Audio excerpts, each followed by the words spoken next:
Hey guys, what's up? Welcome back to the YouTube channel. I just got over here to Brian's shop, B&K Performance, and we're going to be working on Randy's a little bit more today.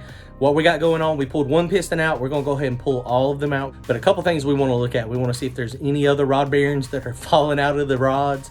And we also want to just see if there's any abnormal skirt wear. I want to send those pictures over to Sammy and Kevin at TKM. Let them take a look at it and see what they think. We're going to pull it apart and look at all the rest of them real fast.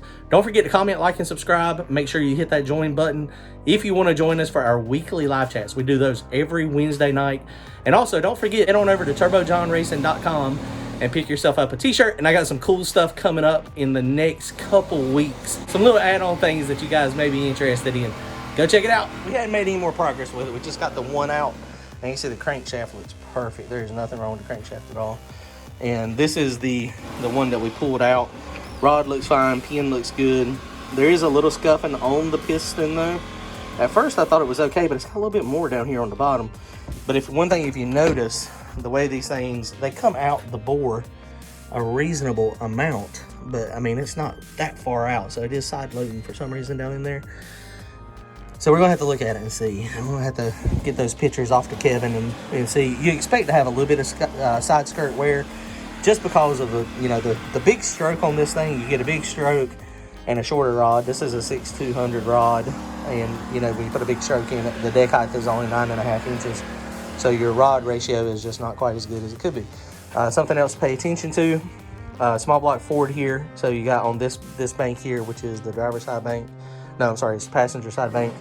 Window motor's upside down. Number 1, number 2, number 3, and number 4. And then it's the opposite on the other side, 5, 6, 7, and 8. So make sure, since we're going to be putting these things back, with new rod bearings, but we're not going to change piston rings since it has very few passes on it. So we're going to just make sure they go back in the same hole that they came out of.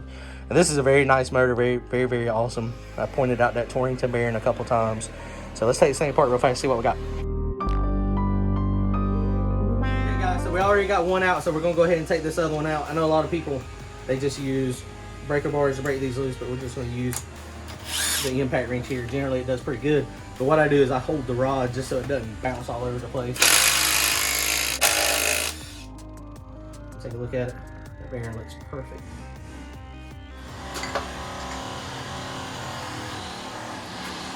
Notice how that bearing stayed nice and secure to the cap. It did not come loose. And that one actually looks pretty good. Down at the skirt wear, this one's got a little bit of skirt wear on it as well. Right down at the very, very bottom. But it is not terrible.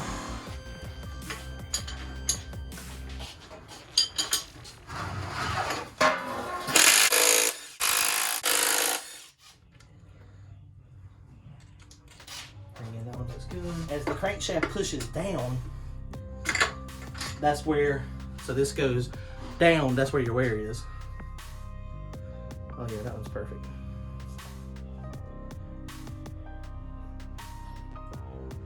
And they've all got a little bit of skirt wear. Make sure when you're assembling this, there's only one way it can go. If you look at the rod here, it's flat on this side. The flat side goes against the flat side. And then you notice right here, this side is chamfered. So when it's chamfered, you gotta make sure the cap goes on it the exact same way. Otherwise it won't, it'll lock the crank up. It won't go down in there properly. Okay? So the dowel in the cap. Once again, that bearing stayed in there.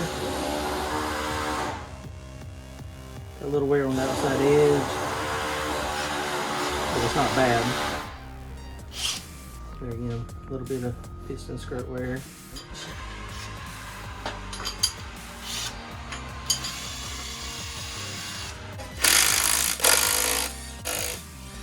Come off because of the torque. The upper one, that one's not bad. Just have a little bit of abnormal.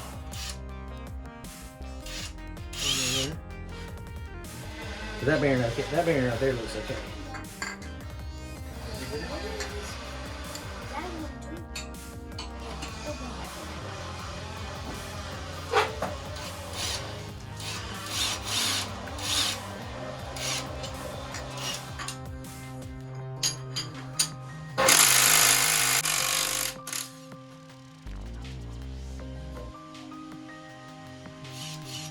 little bit of side wear on it there. And we'll change the dead side.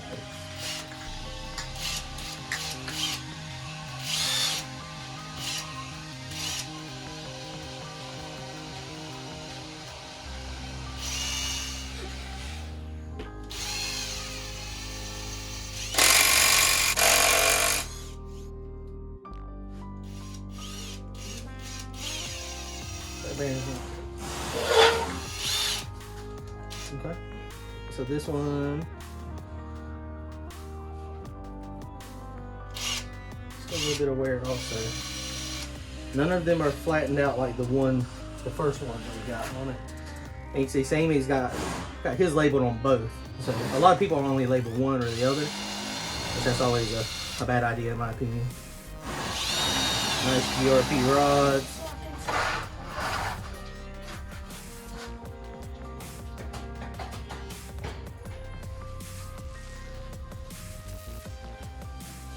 So the only thing I'm looking for here is just looking for any signs of any heat or any heat. Which I'm looking for pulling it apart. This thing feels awesome.